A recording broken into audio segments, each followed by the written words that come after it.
First, we need to open Google Chrome and type youtube.com. Log into your account, and look to the upper right part of the page.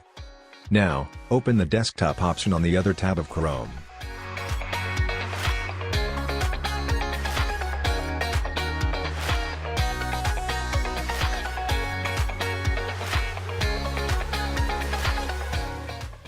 Again, look to the upper right part of the page, and open the Creator Studio on the other tab of Chrome.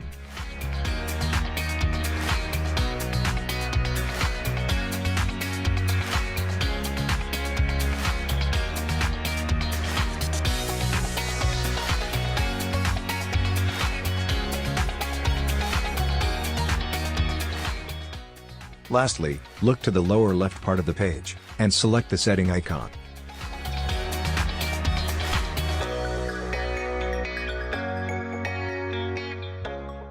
Now go to Channel, Advanced Setting, and scroll down to untick the subscriber count.